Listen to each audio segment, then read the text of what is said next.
ठीक है, आज हम टॉपिक कर रहे हैं ईसॉप बाय लिस्टेड कंपनीज। तो सबसे पहले हमें आपकी अंडरस्टैंडिंग जाननी है कि आपको ईसॉप के बारे में क्या पता है।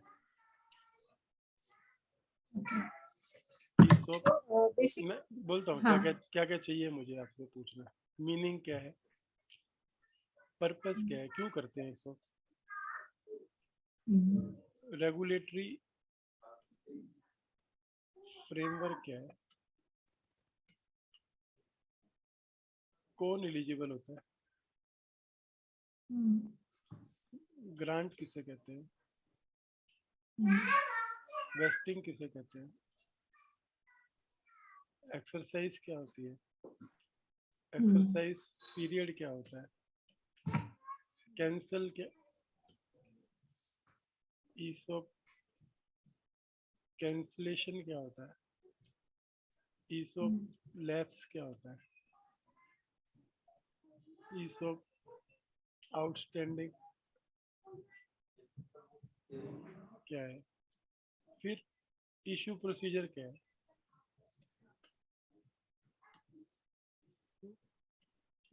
ब्रॉड। ठीक है, जब गाइडलाइंस पे जाएंगे तो हम एग्जैक्ट स्पेसिफिक बात करेंगे, लेकिन अभी अंडरस्टैंडिंग के लिए, क्योंकि हम जब रेगुलेशंस पढ़ेंगे तो अगर इन सब चीज़ों का मीनिंग हमें पता है तो हमको रेगुलेशन करना इजी होगा। Broad for listed and unlisted, right. हाँ जी सर। तो सबसे पहले मुझे बताओ ईसॉप का मतलब क्या है, एग्जांपल देके समझाओ कि अगर एक कंपनी है वो ईसॉप देना चाह रही है, ठीक है, कंपनी का नाम लेते हैं राइट मूव। राइट मूव का एमडी जो है, आप उसकी सीएसओ, ठीक है, उसको बोलता है कि हमें पर्पस क्या है, फ्रेमवर्क क्या है, एलिजिबिलिटी क्या है, रिस्ट्रिक्शंस क्या है, रिस्ट्रिक्शंस। ही सेज कि मैं अपने एम्प्लॉइज को ईसॉप देना चाहता हूँ around 10 lakhs ESOPs to my employees, out of which one employee 5 lakh and rest 5 lakh in 100 employees, 200 employees,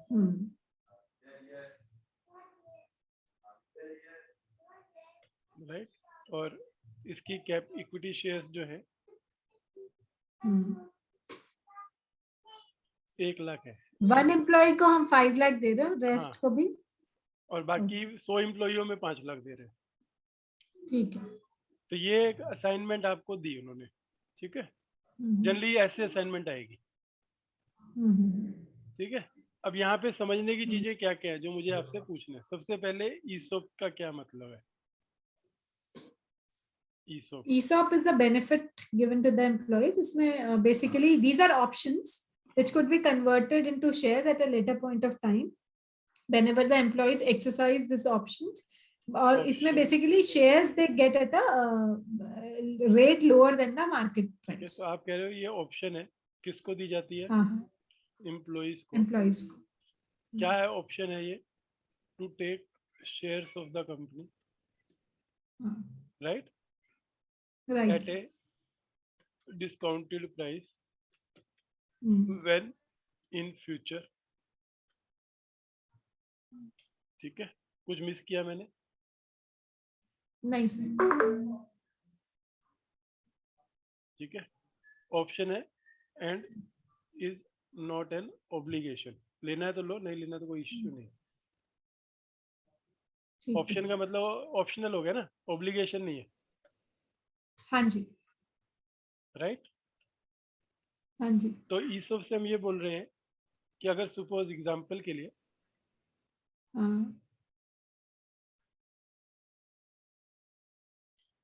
right move का शेयर प्राइस बीएससी में 50 रुपीज है। हाँ जी। ठीक है, अब हम एम्प्लॉइज को ऑप्शन देते हैं to buy it after 1 year at 10 rupees. हाँ जी. ठीक है. So this will turn into ESOP. हाँ जी. एम्प्लॉय को दे रहे हैं स्टॉक खरीदने की ऑप्शन दे रहे हैं. हाँ जी सर. तो इसका मतलब क्या हो गया, इसके अंदर जो कंपोनेंट है, एक तो हमेशा नंबर ऑफ ऑप्शंस रहेंगी कि कितनी देनी है, एंड एक्सरसाइज प्राइस रहेगा, किस रेट पे दे रहे हो. तो हमारे केस में लाइक हम एम्प्लॉयज को बोलते हैं 10 लाख ऑप्शंस हम लोगों ने बोली ऊपर के एग्जांपल के हिसाब से, to buy after 1 year at 10 rupees पर ऑप्शन. दैट मीन्स आप 10 रुपए दो तो हम आपको एक शेयर देंगे अपनी कंपनी का, जिसका आज के दिन में रेट 50 रुपीज है. तो यहाँ पे हमें क्या पता चला, एक तो नंबर ऑफ ऑप्शन कंपलसरी है कि कितनी ऑप्शन देनी है, राइट, और किस रेट पे देनी है. तो जिस रेट पे देना है आज के दिन में जो हम डिसाइड कर रहे हैं, ये रेट भी हो सकता है, फॉर्मूला भी हो सकता है, लेकिन इसको हम क्या बोलते हैं, एक्सरसाइज प्राइस. Exercise price. इससे एम्प्लॉय को क्या बेनिफिट है, बेनिफिट टू एम्प्लॉय. इस एग्जांपल में बेनिफिट क्या होगा, एम्प्लॉय को कितने रुपए इसका बेनिफिट होगा, क्या कितने रुपए का बेनिफिट होगा. तो वो तो एक्सरसाइज प्राइस से पता चलेगा. हाँ, है ना आपके पास सब डिटेल्स है, मुझे बता. हाँ 10. तो उसको right move benefit share price है 50 रुपए, 40 रुपए पर शेयर का बेनिफिट होगा. पर अगर ये तो रेट है आज, परक्विजिट टैक्स भी है फिर, वो टुडे रेट है. ठीक है. अब ये मिल रहा है उसको आफ्टर 1 year. अब आफ्टर 1 year दो सिनेरियो हो सकते हैं, शेयर का रेट 8 रुपए रह गया और 100 रुपीज, 2 रुपए का. ठीक है. तो बेनिफिट टू एम्प्लॉय जब आफ्टर 1 year 8 रुपीज है, तो फिर वो एक्सरसाइज ही नहीं करेगा. ठीक है, और एक्सरसाइज प्राइस है 10 rupees, so he will not take the option, क्योंकि आप 8 रुपए में तो मार्केट से ले सकते हो, कंपनी से 10 रुपए में क्यों लेगे. तो यहाँ पे ऑप्शन का मीनिंग आ गया. अगर ये ऑप्शन ना होके ऑब्लिगेशन होता, लाइक वारंट्स के केस में ऑब्लिगेशन होता है. ऑप्शन और वारंट में फर्क क्या है, जो हम वारंट इशू करते हैं, तो वारंट के केस में जो प्राइस आज डिटरमाइन होता है वो आपको कंपलसरी लेना ही लेना है. अगर आप नहीं लेते तो आपके वारंट में जो भी पैसा दिया है वो फॉरफिट हो जाता है.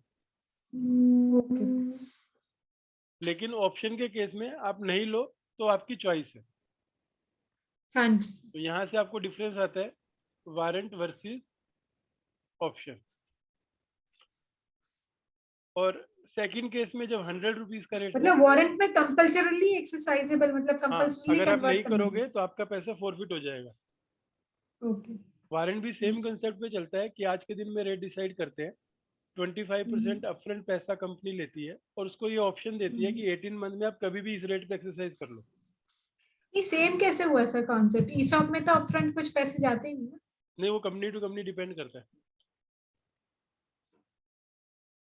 ईसॉप का तो मतलब यही है कि they are giving they are you know मतलब डिस्काउंट प्राइस. कैसा मतलब ईसॉप का मतलब ये है कि एक तरह से आप अपने एम्प्लॉइज को इंसेंटिव दे रहे हो, तो वो इंसेंटिव तो फिर उनके, अगर उनको उसमें 1 रुपया भी देना पड़ रहा है तो उसमें तो फिर वो उनके ऑप्शन देना तो पड़ेगा ही ना, इवन 10 रुपए भी देना ही पड़ेगा.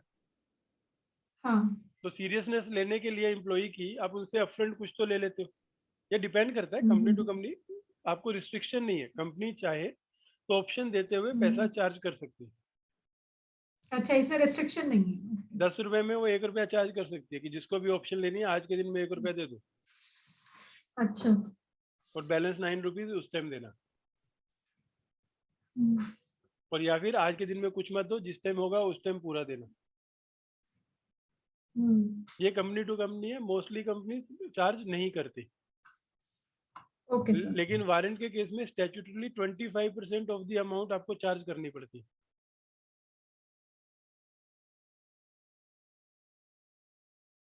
समझ रहे? हाँ जी सर. तो अगर 100 रुपए का रेट है तो बेनिफिट होगा एम्प्लॉय को 100 और 10 90 रुपीज का बेनिफिट होगा. टैक्स क्या लगेगा वो सेकंड इशू है. तो ईसॉप एम्प्लॉइज को क्यों दी जाती है?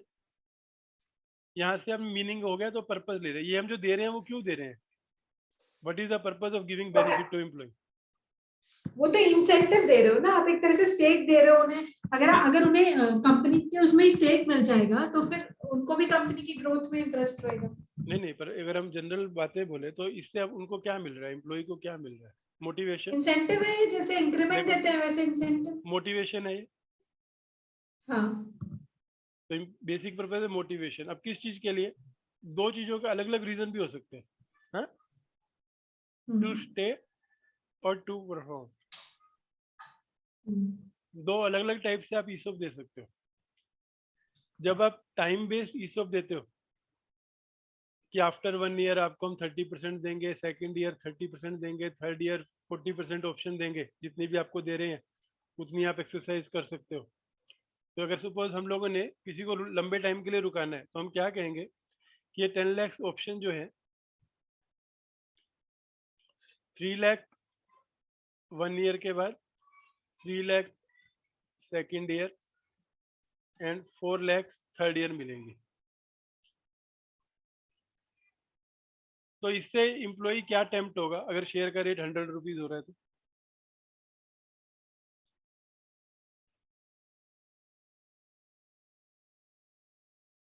हेलो,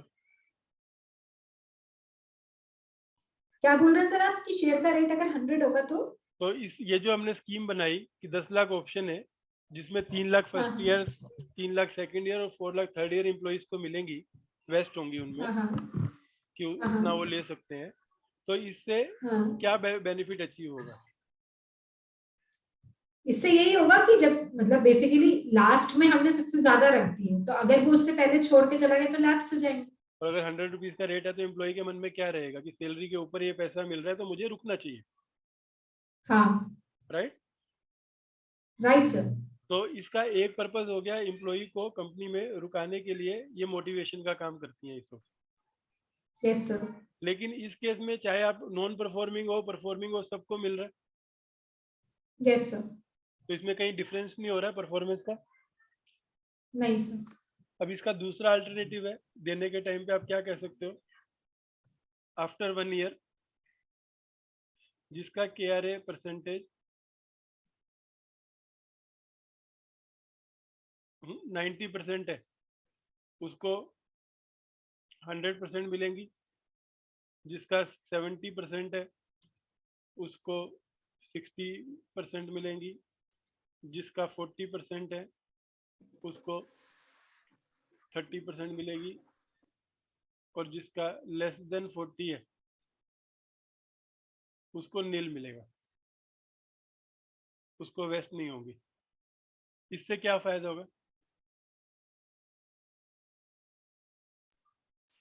इससे सर यही फायदा होगा कि सबको अपने इंडिविजुअल उसका ध्यान रहेगा कि हमें इतना इतना पूरा करना है या क्यों, नहीं क्योंकि अगर करना समझो है। कि अमाउंट इन्वॉल्व समझो, अगर एक एम्प्लॉय के पास 10 लाख ऑप्शन है, ठीक है, और 90 रुपीज बेनिफिट हो रहा है तो 9 करोड़ रुपए का बेनिफिट हो रहा है। अगर सपोज आपने MD को ही दे दी पूरी पूरी ऑप्शन,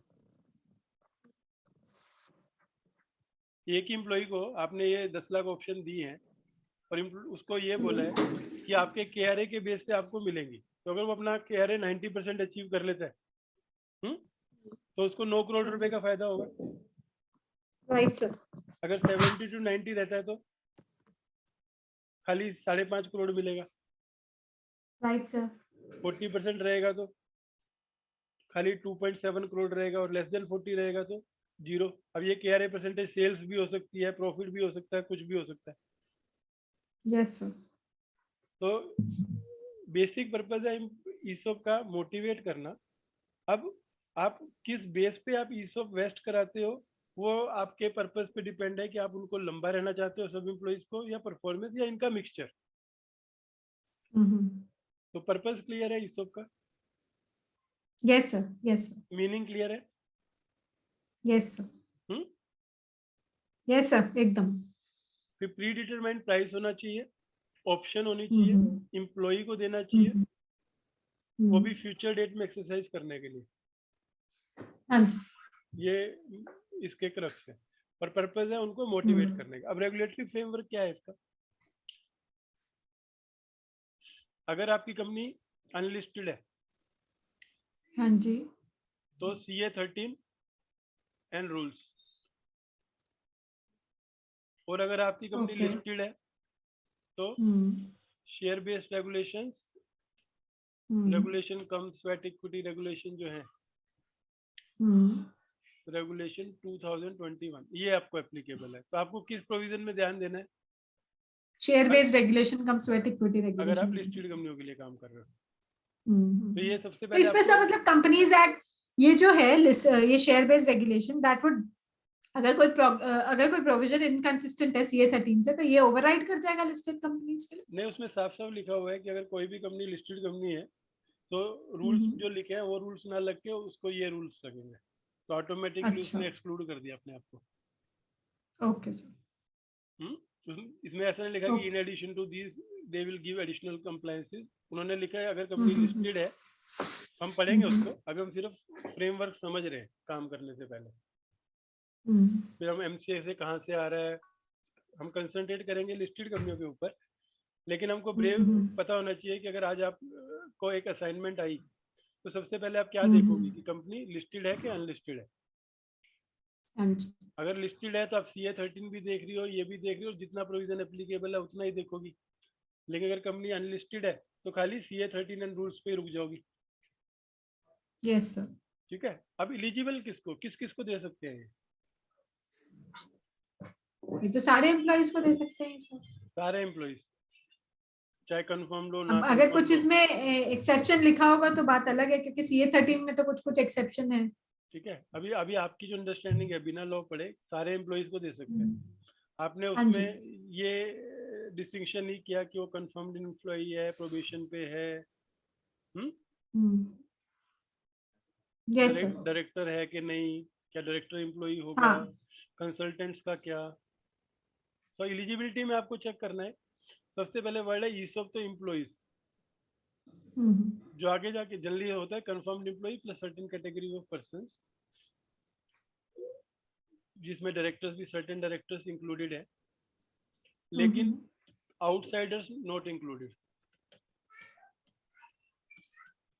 तो आपकी मैनेजमेंट बोले हमें कंसल्टेंट को देनी है ईसॉप तो आप दे सकते हो. कंसल्टेंट, कॉन्ट्रैक्टर, नहीं, तो ये सब रोल्स पे नहीं है कंपनी. हाँ, अभी रोल्स क्या है, एग्जैक्ट डेफिनेशन आप लॉ से पढ़ोगी. हम एक ही चीज को लॉ की डेफिनेशन पढ़ेंगे, सिर्फ हम कंसेप्ट समझ आ रहे हैं. तो कहीं ना कहीं ईसॉप में एलिजिबिलिटी का कंसेप्ट भी आएगा, क्योंकि ये रिस्ट्रिक्टेड एम्प्लॉइज के लिए है. तो आपको फाइंड आउट करना पड़ेगा कौन से एम्प्लॉइज है जिनको ये ईसॉप दी जा सकती है. Right sir. मतलब हर एम्प्लॉय को दे सकते हैं कि आगे कोई कार्व आउट किया उन्होंने, वो हमको रूल्स रेगुलेशंस के हिसाब से मालूम पड़ेगा. फिर रिस्ट्रिक्शन से क्या मतलब है, क्या कोई रिस्ट्रिक्शन है, कितनी चाहिए कितनी भी दे सकते हैं, प्राइस कुछ भी रख सकते हैं, कि कभी भी हम वेस्ट करा सकते हैं, कितना भी टाइम दे सकते हैं. तो ईसॉप इशू करते हुए कई टाइप की रिस्ट्रिक्शंस भी आ सकती हैं आपके ऊपर. क्वेश्चन आएंगे क्या हम कितनी ईसॉप इशू कर सकते हैं, क्या हम एक एम्प्लॉय को जितना चाहें उतनी दे सकते हैं क्या या नहीं दे सकते. मैं टाइप ऑफ रिस्ट्रिक्शन बता रहा हूँ कि क्या क्या टाइप की क्वांटिटी के ऊपर रिस्ट्रिक्शन हो सकती है, टाइम फ्रेम के ऊपर रिस्ट्रिक्शन हो सकती है कि एक एम्प्लॉय को एक्सरसाइज करने के लिए हम कितना टाइम दे सकते हैं. फिर अगर वो सेपरेशन हो गया तब कोई रिस्ट्रिक्शन है क्या उसके पास, क्या तब भी उसको सब ऑप्शन मिलेंगी नहीं मिलेंगी. तो रिस्ट्रिक्शंस के अंदर ये सब चीजें आती है. तो ये हमें कहाँ से मिलेगी, एप्लीकेबल रूल्स में. अनलिस्टेड है तो रूल्स में, और लिस्टेड है तो शेयर बेस्ड रेगुलेशंस में. Okay sir. तो जनरल रिस्ट्रिक्शन की डेफिनेशन बताई मैंने आपको. रिस्ट्रिक्शन में क्या क्या हमें पता होना चाहिए कि क्या हम, क्योंकि कोई भी क्लाइंट आपसे पूछेगा कि मैडम मैं अगर मेरी कैपिटल आज 1 लाख है तो मैं 50 लाख ऑप्शन दे सकता हूँ क्या, क्या मैं सारी 50 लाख ऑप्शन एक ही एम्प्लॉय को दे सकता हूँ क्या मैं ये रख सकता हूँ कि एम्प्लॉय जब चाहे तब एक्सरसाइज कर ले, क्या वो फुल और पार्ट में कर सकता है क्या. तो इन सब के क्वेश्चनों के आंसर हमें आने चाहिए. Yes sir. ठीक है. तो ये हमको पता चलेगा रूल रेगुलेशन से. अब ग्रांट किसको कहते हैं, व्हाट इज ग्रांट? ग्रांट होता है कि जिस समय हम वो लेटर देते हैं एम्प्लॉय को कि 3,000 ऑप्शंस आर ग्रांटेड या 2,000 ऑप्शंस आर ग्रांटेड, वो बेसिकली वो ग्रांट होता है. So grant is done through a grant letter जिसमें exercise time. Making available options to yes employ, sir, yes यही है ग्रांट जनरल कंसेप्ट में. हाँ टेक्निकल डेफिनेशन अपन हाँ देखेंगे. जब हम एम्प्लॉइज यस को बताते हैं, सपोज एमडी को बताया यू हैव बीन ग्रांटेड, जैसे आप बोल रहे हो लेटर के through 10 lakhs option at 10 years at 10 rupees exercisable after 1 year. तो ये एक टिपिकल ग्रांट होगी. यस. ये लाइन क्या बता रही है हमको कि एमडी 1 साल बाद 10 रुपए के रेट पे 10 लाख ऑप्शन एक्सरसाइज कर सकता है. Bye paying 1 crore rupees he can get 10 lakh shares of the company. Yes. ठीक है, इसको बोलते हैं ग्रांट. इस स्टेज पे क्या कोई वोटिंग राइट आया?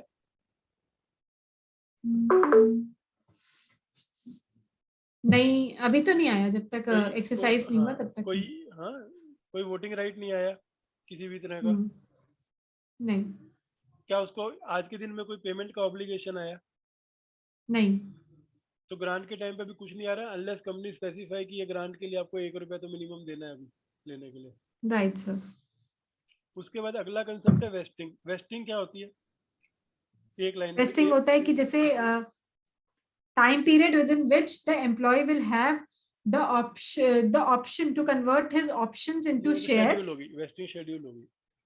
वेस्टिंग पर तो से का क्या वेस्टिंग इज मतलब जब वो हाँ राइट टू एक्सरसाइज ऑप्शंस. हाँ right. Right to exercise option. So ऊपर के एग्जांपल के केस में उसका वेस्टिंग कब होगा? जो हमने ग्रांट करेंगे ना हमने 1 year है ना शायद. हाँ, तो उसका वेस्टिंग कब होगा? अगर हम लोगों ने 1 जैन 2021 को ग्रांट करी तो उसका वेस्टिंग कब होगा?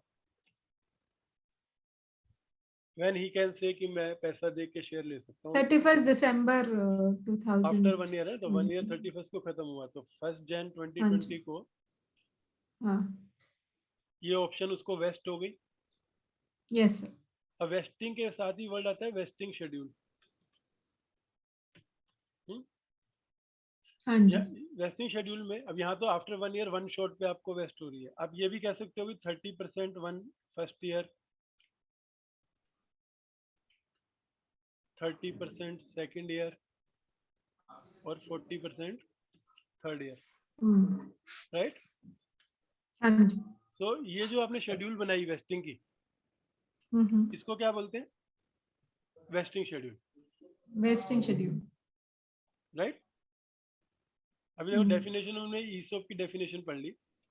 ऑप्शन टू एक्सरसाइज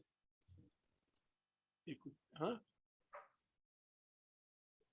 और taking equity shares, taking shares at A pre determined price. हम डिस्काउंटेड प्राइस नहीं बोल रहे, प्री डिटरमाइंड प्राइस बोल रहे.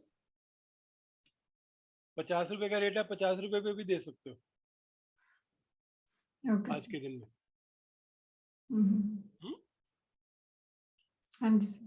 ठीक है, तो ये क्लियर है आपको ईसॉप का मतलब क्या है, ग्रांट का मतलब क्या है, वेस्टिंग का मतलब क्या है, वेस्टिंग शेड्यूल का मतलब क्या है? Yes sir.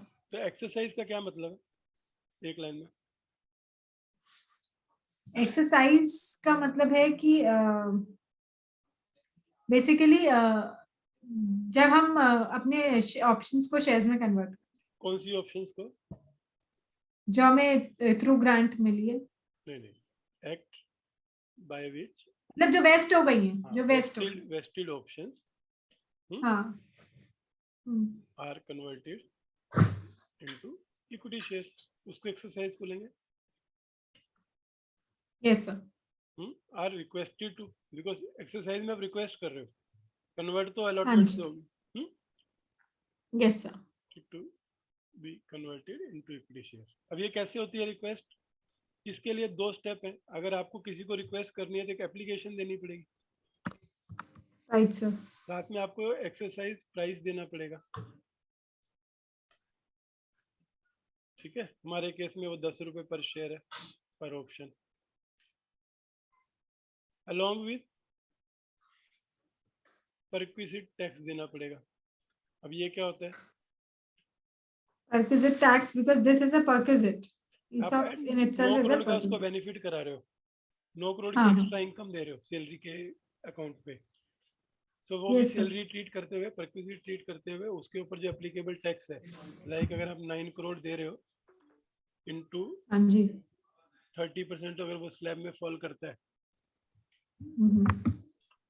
तो 2.7 करोड़ रुपीज आप उससे टैक्स अपफ्रंट कलेक्ट करोगे, पीटी हाँ जी. परक्विजिट टैक्स, और 10 लाख ऑप्शन पे 10 रुपए 1 करोड़ रुपीज एक्सरसाइज प्राइस लोगे, राइट?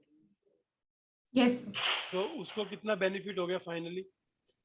दो, कितना चल रहा है सर आजकल perquisite tax का रेट? 30% नहीं चल रहा वही है? सैलरी के स्लैब के हिसाब से TDS। अच्छा अच्छा तो अच्छा. कितना वही हो गया 10, अभी? 20, 30. हाँ, अभी 9 करोड़ में से 3.7 करोड़ उसका खर्चा हुआ, तो हाँ 4.3 करोड़ रुपीज उसका बेनिफिट हो गया, हाँ जी.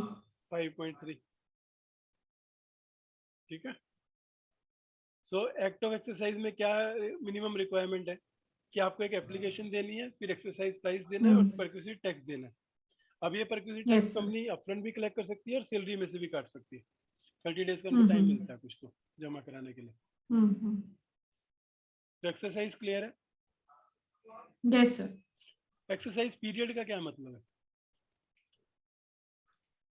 एक्सरसाइज पीरियड का मतलब है कि जैसे सपोज कुछ भी एक्सरसाइज पीरियड ऐसे हो गया जैसे कि हमने 1 महीना दे दिया कि ये अप्रैल, मतलब अब आपके ऑप्शंस वेस्ट हो गए हैं and you can exercise it in the month of April, मतलब in the next 1 month, in the next 2 months, in the next 3 months. So this is the maximum time allowed available for exercising of to options. exercise vested option. Clear है? Yes sir. Yes तो sir. यहाँ पे Yes. बार बार आ रहा है vested option, unvested option. तो अगर wasted option clear है कि जो हम राइट कर गए, तो अनवेस्टेड ऑप्शन क्या होगी? अगर अनवेस्टेड वो होंगी कि जो 10 अभी लाख तक दिए, उसमें से 30% 3 लाख उसको वेस्ट होगी आफ्टर 1 ईयर शेड्यूल के हिसाब तो से। 7 lakhs जो है वो अनवेस्टेड। अनवेस्टेड. तो अनवेस्टेड ऑप्शंस को क्या वो शेयर में कन्वर्ट कर सकता है एज ऑफ टुडे? नो. तो अनवेस्टेड ऑप्शन वो है जिससे अभी उसका राइट एस्टेब्लिश नहीं हुआ, वो राइट जब उसकी कंडीशंस मेट होंगी तब होगा। और 3 लाख वो है Yes. जो एक्सरसाइज की कंडीशंस फुलफिल हो चुकी हैं। लाइक पहले केस में था अगर आप 1 साल पूरा करोगे तो आपको 3 लाख वेस्ट होंगे, तो उसने 1 साल पूरा किया, अब ये उसका राइट है। तो वेस्टेड अनवेस्टेड क्लियर है? Yes sir. तो वेस्टेड ऑप्शंस और अनवेस्टेड ऑप्शंस जो राइट टू एक्सरसाइज एस्टेब्लिश हो गया। अब ईसॉप Yes sir. कैंसिलेशन क्या होती है? What is ESOP cancellation and what is ESOP lapse? दोनों में क्या फर्क है? ये सब लैप्स तो वो हो जाता है कि सपोज मैंने आज की डेट में छोड़ दिया तो जो मेरे 7 लाख ऑप्शन अनवेस्टेड ऑप्शंस बचे हैं वो लैप्स हो जाएंगे. ठीक है, ये या फिर लैप्स का दूसरा reverse है। कंडीशन वो भी होता है ये रिवर्स है। कि तो इसके लिए आपको कैसा? पहले वेस्टेड अनवेस्टेड समझना पड़ेगा। अगर एक एम्प्लॉई है एक्स, उसकी 3 लाख ऑप्शन वेस्टेड है, प्लस 7 लाख ऑप्शन अनवेस्टेड है। अब वो आफ्टर 1 ईयर छोड़ जाता है, रिजाइन आफ्टर 1 ईयर। तो जो 3 लाख वेस्टेड थी उस पर तो उसका राइट है। हाँ जी. लेकिन 7 लाख अनवेस्टेड पे भी राइट नहीं था ना. तो कैंसिल हमेशा अनवेस्टेड ऑप्शन होती है।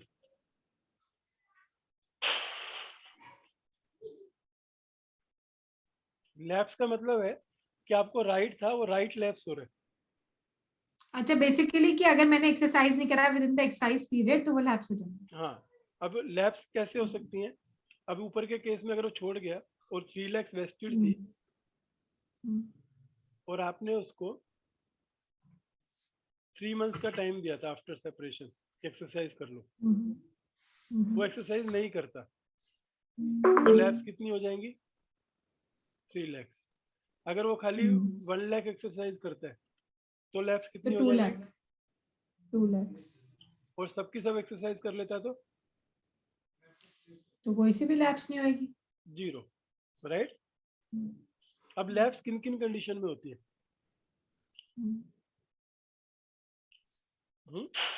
एक, आपका एक्सरसाइज पीरियड ओवर हो गया, आपने बोला ना मैक्सिमम टाइम पीरियड अलाउड है, यस सर। तो आपने 2 साल का टाइम दिया था, उसने नहीं ली, लैप्स हो गई। दूसरा, सेपरेशन के बाद स्टिपुलेटेड टाइम में नॉट एक्सरसाइज, तब लैप्स हो जाएंगी। थर्ड, टर्मिनेशन किया एम्प्लॉय का, वो भी ग्रॉस मिसकंडक्ट के लिए। अच्छा। यही एक केस है जहां पे वेस्टेड ऑप्शन लैप्स होते हैं, अदर देन। आप ऑप्शन क्यों देते हो? एम्प्लॉय की ईमानदारी, वफादारी, ये सब चीजें देख के। अगर कोई कंपनी में फ्रॉड कर रहा है और पकड़ा जाता है और आप उसको फ्रॉड की बैकग्राउंड पे टर्मिनेट करते हो, तो स्टिल उसको ऑप्शन दोगे? नहीं नहीं, फिर क्यों दूंगी मैं? हाँ, तो केवल ग्रॉस मिसकंडक्ट के केस में ऑप्शन लैप्स होती है, vested option. Otherwise vested option पे सामने वाले का राइट रहता है उसको एक्सरसाइज करना। उसकी परफॉर्मेंस मीट नहीं हुई, आपने निकाल दिया,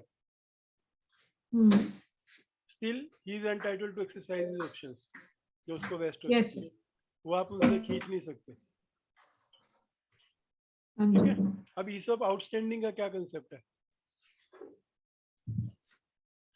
ये समझने के लिए आपको पूल 3 चीजें समझनी पड़ेंगी। ईसॉप पूल क्या होता है? अगर आपने सपोज शेयर होल्डर से रेजोल्यूशन लिया कि हम 10 लाख ऑप्शन देंगे, हाँ जी।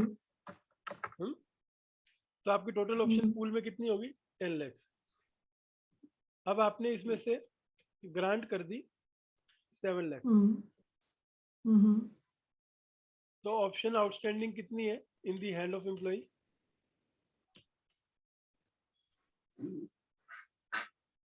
7 lakh. Yes sir. And option available for grant कितनी है? 3 lakhs। ठीक है, ये कंसेप्ट आप समझे। अब अगर ये हाँ 7 जी। लाख ऑप्शन वो एक्सरसाइज नहीं करता है, तो क्या होगा? वो वापस पूल में ऐड हो जाएगा। Yes sir.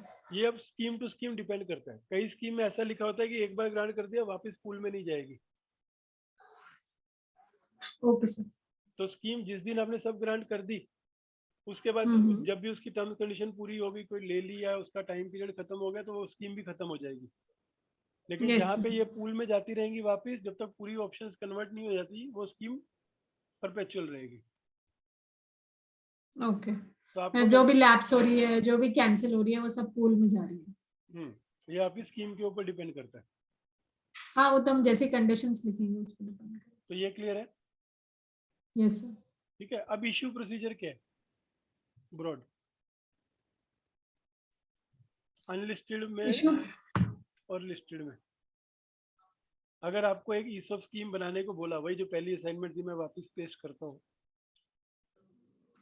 ये आपका काम कब जाके खत्म होगा? What is the end? ये काम खत्म कब होगा? ग्रांट। उल्टा चलते हैं। जब आप ग्रांट ग्रांट लेटर इशू कर दोगे। इशू कर देंगे। अब ये ग्रांट लेटर इशू करने के बैक प्रोसीजर बताओ क्या क्या है?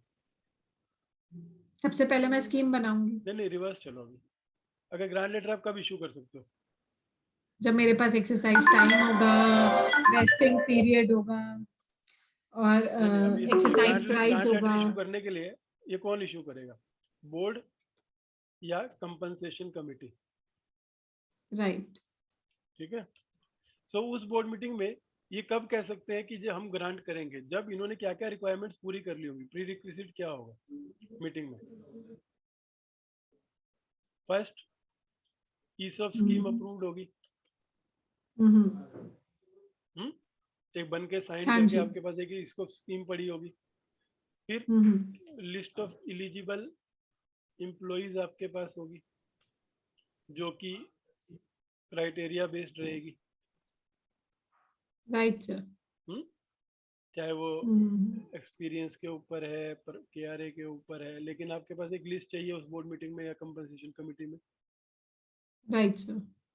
फिर थर्ड स्टेप, क्वांटिटी चाहिए, आदमी तो मिल गए, नंबर ऑफ ऑप्शंस पर एम्प्लॉय, ये चाहिए।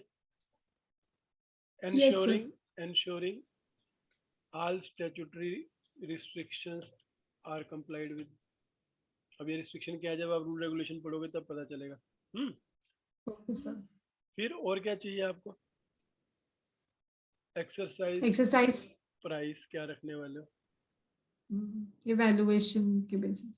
अब वैल्यूएशन चाहिए नहीं चाहिए वो डिपेंड करता है कि आपकी कंपनी वैल्यूएशन लिस्टेड है कि अनलिस्टेड, क्योंकि लिस्टेड में तो कोट हमेशा अवेलेबल रहता है, हाँ, अनलिस्टेड में नहीं रहता, तो आप कैसे डिसाइड करोगे कि क्या प्राइस पे दूं? ठीक है, ये 5 चीजें हैं। ग्रांट लेटर इशू नहीं पर सर ESOP तो ऑलरेडी एक बेनिफिट होता है ना, तो हमें वैल्यूएशन चाहिए क्यों होता है? कहीं लॉ में ये तो अभी लिखा समझो नहीं है मैं कि क्या बोल रहा हूँ कि आप ये बोल रहे हो ईसोप की टर्म क्या है, हम इतने शेयर इतने रुपए पे दे रहे हैं। तो अब ये देने के लिए आपकी मैनेजमेंट ये नहीं पूछेगी, अपने दिमाग में डालेगी कि हम कितने डिस्काउंट पे दें। नहीं, मैं वही चीज कह रही हूँ ना कि मतलब वो तो लिस्टेड की बात अलग है, बट नहीं लिस्टेड अनलिस्टेड छोड़ दो, में तो अनलिस्टेड की बात करो। अनलिस्टेड कंपनी में सपोज पेटीएम अनलिस्टेड कंपनी थी,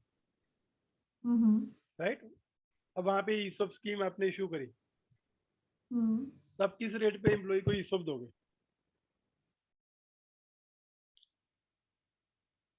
फेस वैल्यू पे?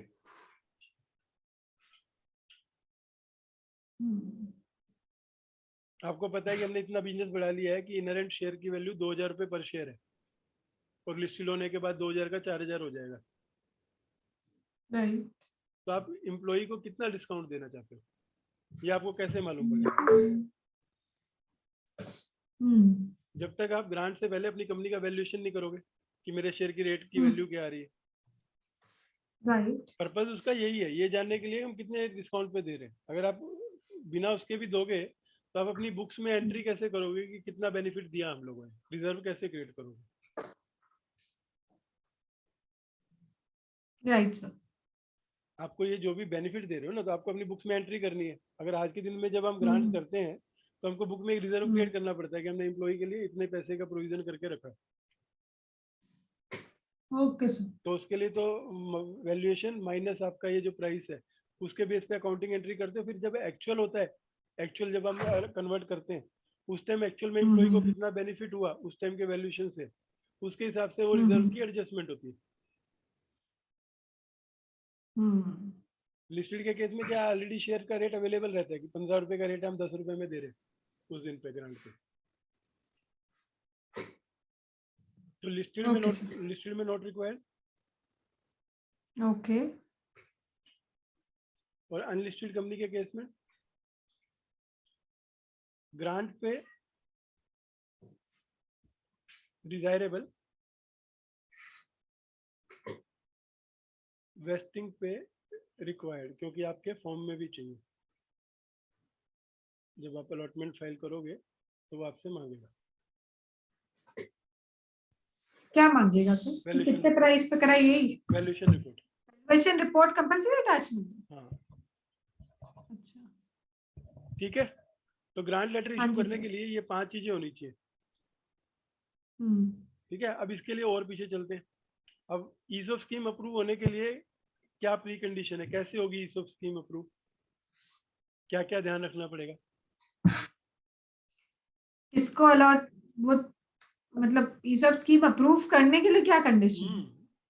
आपने ये बोला ना हमें बोर्ड मीटिंग में वेस्टिंग। ईसोप स्कीम अप्रूव होनी चाहिए तभी जाके हम ग्रांट हाँ कर हाँ सकते हैं। हाँ, तो ईसोप स्कीम अप्रूव तो कैसे वही होगी, इसका क्या हमें स्टेप है? अगर एक्साइज। आपको एक असाइनमेंट आई कि मुझे ईसोप स्कीम अप्रूव करानी है तो इसका क्या स्टेप्स रहेंगे?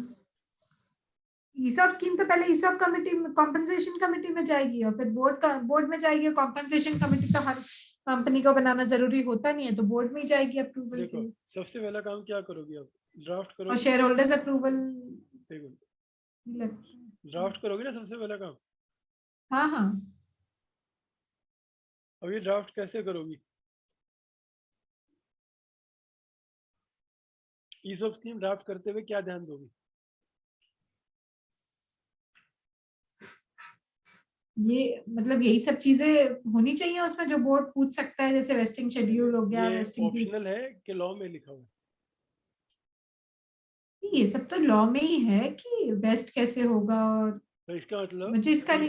ईसॉप स्कीम हाँ ड्राफ्ट करने के लिए आपको क्या ध्यान देना हाँ हाँ। पड़ेगा? आपको लिस्टेड में रेगुलेशंस, हाँ, और अनलिस्टेड में में हाँ, रूल्स CA 13 में। ध्यान देना हाँ पड़ेगा ना स्कीम बनाने से पहले कि वो क्या कह रहा है, वो जो जो प्रोविजन कह रहा है हमारी स्कीम में है कि नहीं। Right sir. पहला स्टेप तो यही है ना, स्कीम बनाते हुए हर एक चीज को टिक मारोगे कि रेगुलेशन में जो भी स्कीम के बारे में लिखा है हमारी स्कीम में वो सब कवर्ड है। Yes sir. उसके बाद क्या करोगी? स्कीम होने के बाद ये स्कीम कोई तो रिकमेंड करेगा। हाँ सर। कौन? बोर्ड। वो कॉम्पनसेशन और कमेटी भी लिस्टेड होगी। में कॉम्प एंड बोर्ड। रिकमेंड करेगा शेयर होल्डर्स को। प्राइवेट लिमिटेड कंपनी में बोर्ड सीधा शेयर होल्डर को रिकमेंड करेगा ये स्कीम अप्रूव करके, हाँ ड्राफ्ट हाँ स्कीम, हाँ। कि हम ये ड्राफ्ट स्कीम बनाई है, इसकी टर्म्स कंडीशन एक्सप्लेनेटरी स्टेटमेंट में डालेगा और बोलेगा शेयर होल्डर को आप अप्रूव करो सो दैट हम इसको साइन कर सकें। हम्म, हम्म, और लिस्टेड कंपनी में कॉम कमिटी जो है वो स्कीम को रिकमेंड करेगी, बोर्ड अप्रूव करके आगे शेयर होल्डर को रिकमेंड करेगा। Right sir. उसके बाद क्या होगा? शेयर होल्डर की मीटिंग होगी फॉर अप्रूवल। अब ये मीटिंग से भी हो सकता है, पोस्टल बैलेट से भी हो सकता है। इसके लिए रेजोल्यूशन लगेगा। तो यहाँ पे आपको आएगा कौन सा रेजोल्यूशन पास करना है, ऑर्डिनरी के स्पेशल। तो ये क्वेश्चन आपको आंसर कौन देगा? सेक्शन या रेगुलेशन से ही पता चले। ठीक है, ये आपको पता चलना चाहिए। ये जब 3 स्टेप होंगे तभी साइनिंग ऑफ स्कीम हो पाएगी। Yes sir. वेयर, जिस मीटिंग में आप ग्रांट की बात कर रहे हो, हम्म, उसमें आप क्या लिखोगे कि शेयर होल्डर ने ये स्कीम अप्रूव कर दिया ड्राफ्ट स्कीम, तो so and so authorised to sign the same. पहले आइटम होगी, फिर सेकंड होगी to grant options to eligible employees.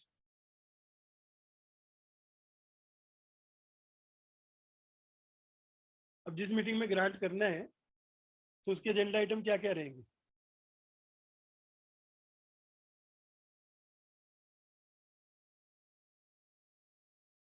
Hello,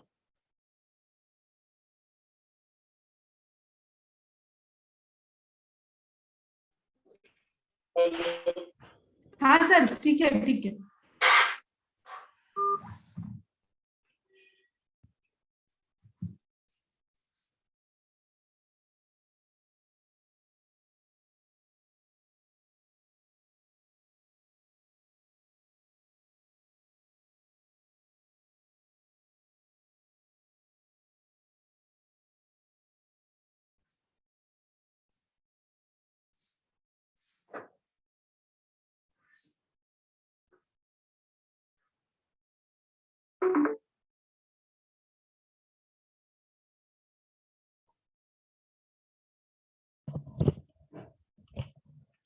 hello.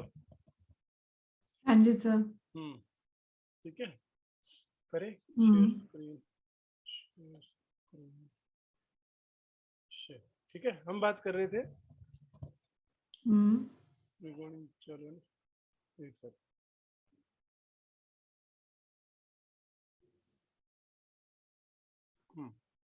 ठीक है, हम लोग बात कर रहे थे कि अभी जिस मीटिंग में ईसॉप दी जाएंगी उसका एजेंडा क्या रहेगा? क्या रहेगा हम्म। बोलो। जिसमें ईसॉप दी हाँ जाएगी, ईसॉप ईसॉप स्कीम अप्रूवल रहेगा। हाँ। Recommending to the shareholders रहेगा कि नहीं, मतलब शेयर होल्डर अप्रूवल लगता है देने ना के टाइम ईसॉप। पे शेयर होल्डर कहाँ से आ जाएगा? अच्छा, लास्ट की बात कर रहे हो आप? यस। ओके, तो उसमें तो सिर्फ वही रहेगा कि grant of ESOP, hmm hmm. Grant रहेगा ना सर। आप किसकी, आप शेयर होल्डर मीटिंग के नहीं बाद जो नहीं, बोर्ड बाद मीटिंग जो होगी मीटिंग उसकी होगी बात कर उसकी रहे हो, उसकी बात कर रहा हूँ, हाँ। है ना? तो उसमें हाँ, तो सिर्फ ग्रांट ही होगा ना। तो आपको ये समझ गए कि ईसॉप स्कीम अप्रूव करने के लिए क्या स्टेप्स हैं। Yes sir. अब ये तो हुई अनलिस्टेड कंपनी की। अब लिस्टेड कंपनी होगी तो लिस्टेड कंपनी में भी सेम ही रहेगा, तो बस एक स्टेप वैल्यूएशन और नहीं कराना पड़ेगा। Principle approval of compensation committee जुड़, देखो दिख रहा है स्टॉक एक्सचेंजेस। नहीं? हाँ हाँ हाँ हाँ। अब इन प्रिंसिपल अप्रूवल चाहिए तो इनको एक मर्चेंट बैंकर का सर्टिफिकेट भी चाहिए। राइट। तो बिना ये लेटर आए आप ग्रांट कर सकती हो क्या? तो ये लिस्टेड और अनलिस्टेड में नहीं। इतना फर्क एक्स्ट्रा हो गया।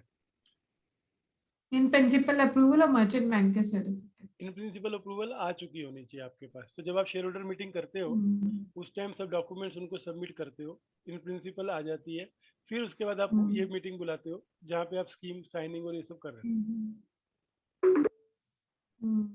क्लियर? ठीक है सर। तो ये अपने को समझ आया कि इन प्रिंसिपल अप्रूवल लगेगी, इसके थ्रू हम करेंगे। अब लिस्ट ऑफ एलिजिबल एम्प्लॉइज जो है, तो यहाँ पे आपको परफॉर्मेंस अप्रेजल करना है कि लिस्टें बनानी है, वो सब करनी है। नंबर ऑफ ऑप्शन में आपको रेगुलेशन ध्यान रखने कि इंडिविजुअल एम्प्लॉइज को कितना दे सकते हैं, फिर मैक्सिमम एक साल में कितनी ऑप्शन दे सकते हैं, फिर एक्सरसाइज प्राइस में आपको क्या ध्यान देना है कि फेस वैल्यू से नीचे नहीं दे सकते, फिर वैल्यूएशंस देखना। राइट? ये था पहला स्टेप। अब यहाँ पे क्या हुआ, लोगों के हाथ में ईसोप आ गई। अब नेक्स्ट स्टेप एक्सरसाइज। अब क्या है, लॉ में लिखा हुआ है minimum gap of 1 year between exercise, between grant and exercise wasting. तो 1 साल का मिनिमम ग्रांट एक पीरियड देना ही है। ऑप्शन देने के बाद 1 साल तक ऑप्शन वेस्ट नहीं हो सकती। ठीक है? तो इसको आप ज्यादा कर सकते हो, कम नहीं कर सकते। क्लियर? तो अब 1 साल हो गया, अब एम्प्लॉई एलिजिबल हो गया 3 लाख ऑप्शंस के लिए एट 10। तो अब क्या प्रोसेस होगा? Process for allotment. अब समझा दो मेरे को क्या प्रोसेस होगा। अब आपके पास क्लाइंट आ गया कि मैडम हमारी ऑप्शन वेस्ट हो गई है, अब हमें बताओ क्या करना है। तो आप क्या बताओगे? जब वो आ गया हमारे पास कि ऑप्शन वेस्ट हो गए हैं, तो हम एक फॉर्म भरेंगे कि हमें एक्सरसाइज करना है। तो ये उसको कैसे फिर पता हम चलेगा कि फॉर्म भरने का टाइम आ गया? तो जब उसे ग्रांट लेटर मिला होगा उसमें लिखा होगा ना, अगर आपके शेड्यूल पास होगा। टीसीएस है और 1 लाख एम्प्लॉइज है, हाँ। तो प्रैक्टिकली आप क्या हर एक ऑप्शन पे एक बोर्ड मीटिंग बुलाओगे? नहीं। तो इसका मतलब सबसे पहला प्रोसेस है, आप करोगे ओपनिंग ऑफ एक्सरसाइज विंडो। एक फिक्स फ्रेम रखोगे, चाहे वो मंथली हो सकता है, क्वार्टरली हो सकता है। क्या कहोगे उसमें? दोज एलिजिबल में सबमिट टू सेक्रेटरियल डिपार्टमेंट क्या? Application form plus payment plus KYC, right, plus demat statement copy. Right? यही बोलोगी ना? तो ओपनिंग ऑफ एक्सरसाइज विंडो की वैल्यू क्या जाएगी आपकी? इससे क्या होगा, आपका सिस्टम स्ट्रीमलाइन हो जाएगा कि साल में 4 अलॉटमेंट 12 अलॉटमेंट इतना ही होएगी। तो हर एम्प्लॉय को आप सफिशिएंट टाइम से बताओगे कि ये विंडो तब ओपन होने वाली है। हाँ जी। और आपको जिसको भी करना है इस टाइम फ्रेम के अंदर हमको एप्लीकेशन दे दो, तो हम अलॉटमेंट करेंगे, नहीं तो फिर आपको नेक्स्ट विंडो की वेट करनी पड़ेगी। Right sir. इसके रिस्पॉन्स में एम्प्लॉय क्या देंगे? Submit forms plus payment. Yes sir. अब ये फॉर्म और पेमेंट आ गई, अब आप क्या करोगी? Validation of forms with payment. Yes sir. Purpose, जो इनएलिजिबल है अगर उसने भी सबमिट कर दिया है, या किसी ने कम पैसा दिया है, या किसी ने पूरे डॉक्यूमेंट नहीं दिए हैं, तो उनको आप क्या करोगी? रिजेक्ट या रेक्टिफिकेशन। Yes sir. इससे आपको क्या आउटपुट मिलेगा? और बैंक से भी चेक करोगे कि जितना उसमें लिखा है उतना पैसा आ गया है कि नहीं। Right sir. तो आउटपुट क्या मिलेगा? List of propose लॉटी।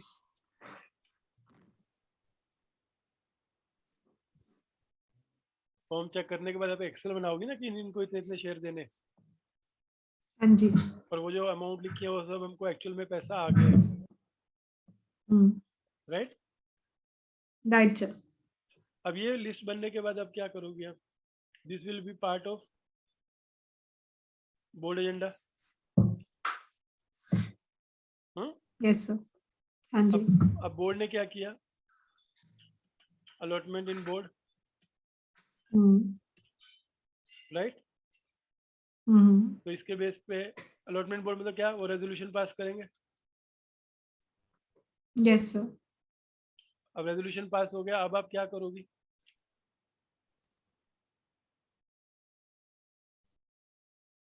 हो गया, बोर्ड ने रेजोल्यूशन पास किया, अब आप क्या करोगी?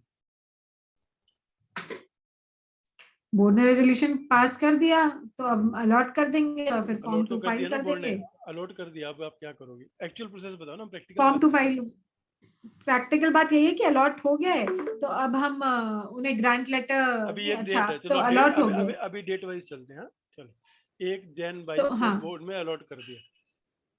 तो विद अब इन अब 30 डेज नहीं हमें नहीं, वो अभी अलॉटमेंट अभी का अभी फॉर्म मैं फाइल आपसे करना बोलता हूँ, होगा। 1 जन 22 को आप क्या काम करोगे? बोर्ड रेजोल्यूशन हो एक गया मिनट तो पास, पास, हाँ तो अब अब आप क्या मुझे करोगे? दो, मेरे पास दो तीन ही तो काम बचे हैं अब। बताओ ना। एक मुझे मैं फॉर्म फाइल करना है अलॉटमेंट का, एक अच्छा में सुनो, शेयर एक मिनट, सर्टिफिकेट चलो इशू करना है या आपके डीमैट हिसाब में से ट्रांसफर सुनो करना है। सुनो सुनो, आपके हिसाब से हाँ जो भी काम है मैं लिखता हूँ, फिर उसको अपन फाइन ट्यून करते हैं। आप कहती हो हाँ फॉर्म हाँ फाइल करना है अलॉटमेंट का, हाँ आप क्या बोलती हो? हाँ। पास 3 होता है। हाँ कर दिया, चलो आगे। और फिर एक हमें शेयर्स जो हैं, जो हमने उनको इशू करे हैं, बेसिकली अलॉट करे हैं, वो उनको इशू होंगे कैसे?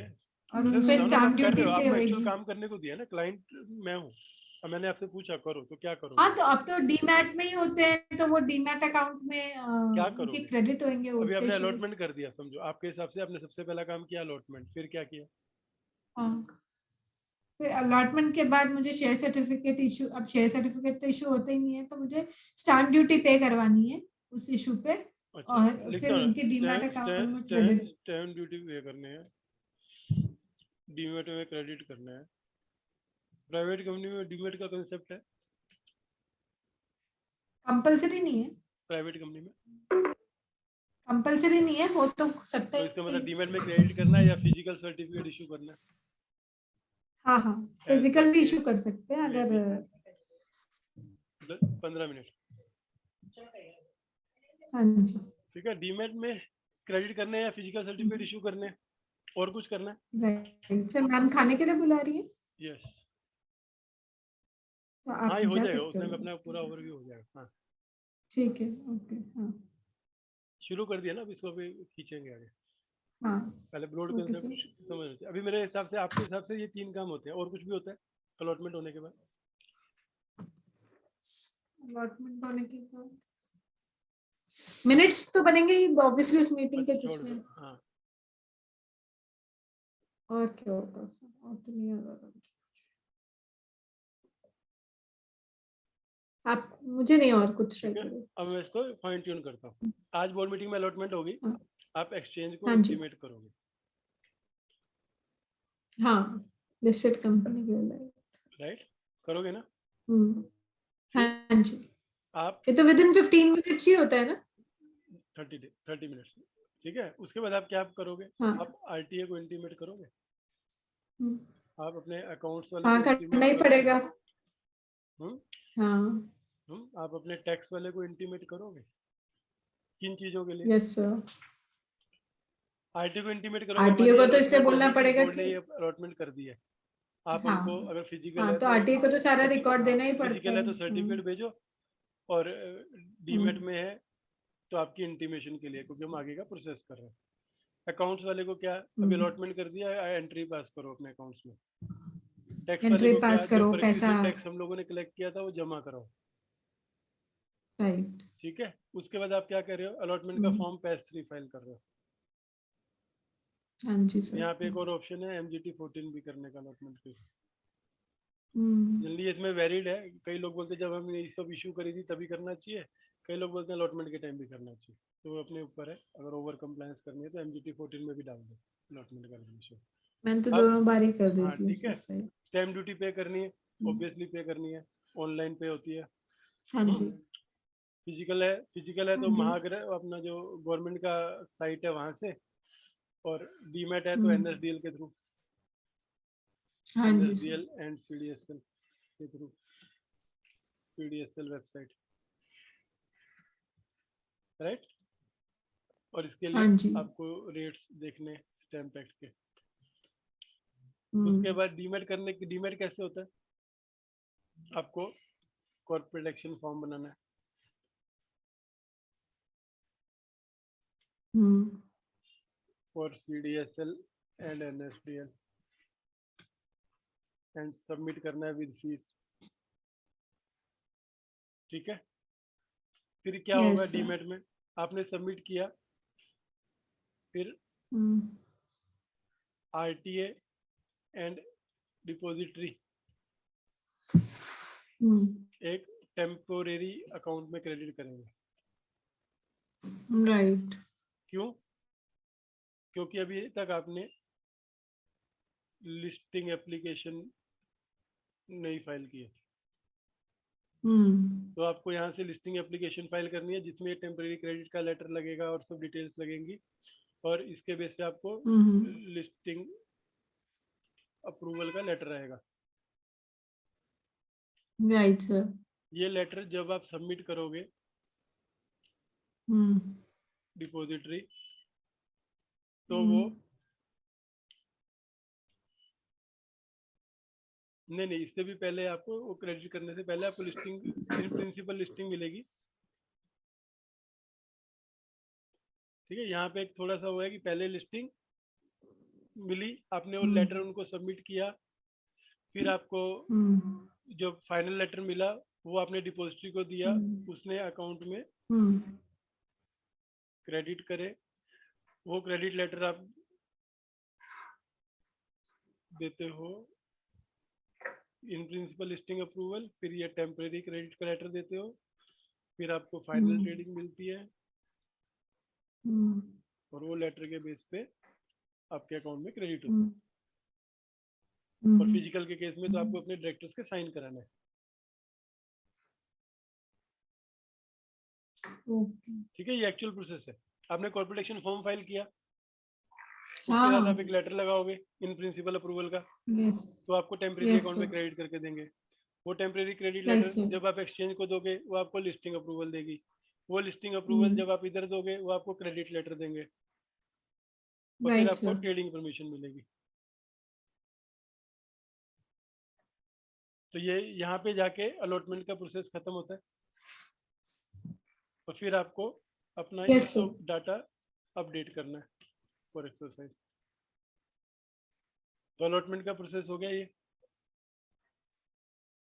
Yes sir. अब उसके बाद क्या होगा, ईसॉप डाटा मेंटेनेंस।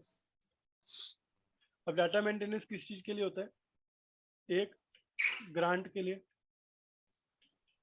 जब जब आप ग्रांट के आपको डाटा मेंटेन रखना है कि एम्प्लॉय वाइज, राइट। फिर सेपरेशन के केस में क्या होता है, अब सेपरेशन कितने टाइप से हो सकता है, रिजाइन कर सकते हो, हाँ जी। टर्मिनेशन हो सकता है, हम्म। हाँ जी। दो क्यों ले रहा है, अच्छा ऊपर से ले रहा है, सेपरेशन, फर्स्ट रेजिग्नेशन, सेकंड, बार बार भी जाना, सेकंड टर्मिनेशन, दो टाइप का होता है, ग्रॉस मिसकंडक्ट और अदर्स रीजन, फिर और क्या हो सकता है, death, retirement, long leave,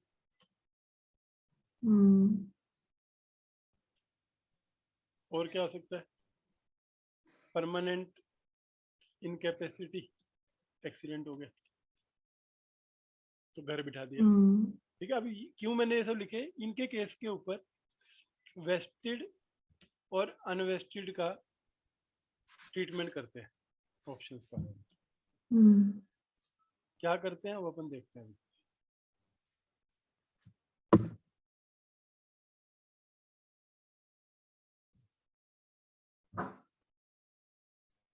reason में वेस्टेड अनवेस्टेड, डेथ में, वेस्टेड अनवेस्टेड, रिटायरमेंट में, लॉन्ग लिव में, ठीक है।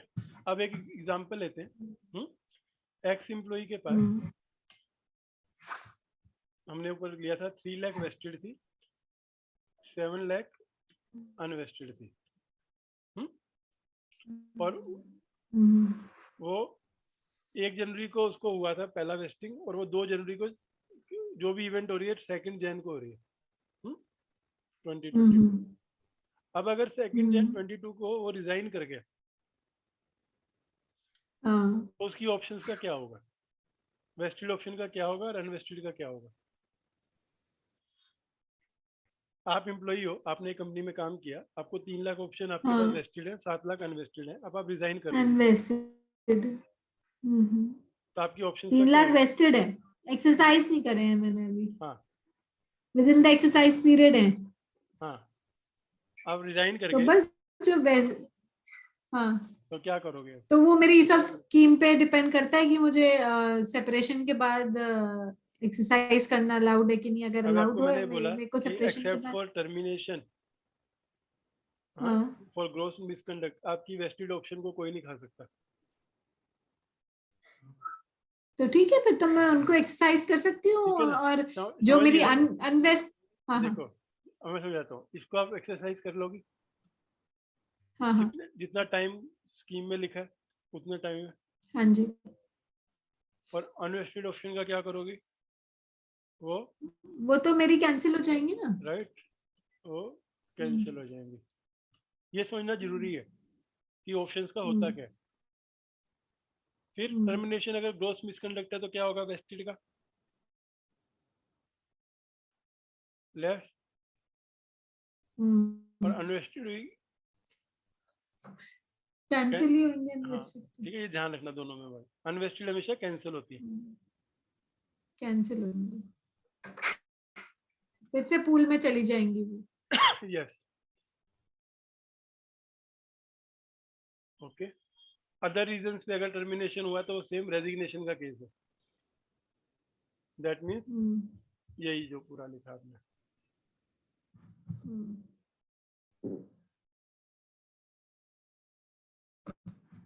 डेथ के केस में क्या होगा, डेथ के केस में वेस्टेड ऑप्शंस वही हमारे नॉमिनीज जो हैं वो एक्सरसाइज कर सकते हैं विद इन अ सर्टेन और टाइम, और अनवेस्टेड अनवेस्टेड वही कैंसिल हो जाएंगे। नहीं, अब डेथ के कैंसिल, केस में अनवेस्टेड ऑप्शन भी वेस्ट हो जाएंगे। अच्छा, ये कहीं रूल्स में लिखा है हाँ क्या सर? हाँ, और ये तो दोनों एक्सरसाइज कर सकते हैं, हाँ जी, जब वेस्ट हो जाएंगे तो कर ही सकते ये भी एक्सरसाइज कर सकता है और ये भी हैं। एक्सरसाइज कर सकता है। रिटायरमेंट के केस में वेस्टेड तो रिटायरमेंट के केस में भी एक्सरसाइज कर ही वेस्टेड लेगा एक्सरसाइज कर ही सकते हैं, और अनवेस्टेड, एज पर अनवेस्टेड का क्या होता है एज पर रिटायरमेंट के स्कीम, केस में? एज पर स्कीम,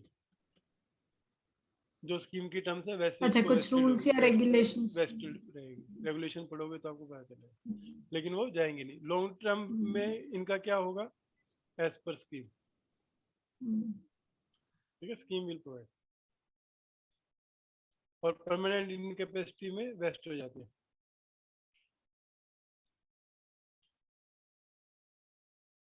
हेलो,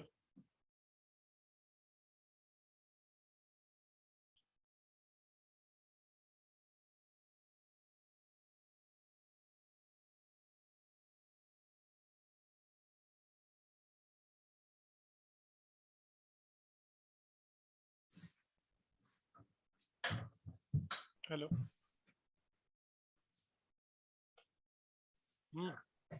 आवाज आ रही है, हाँ जी सर। ठीक है, ये क्लियर हुआ। Yes, sir. तो अभी ईसॉप का कंसेप्ट में अब और क्या चीज बची?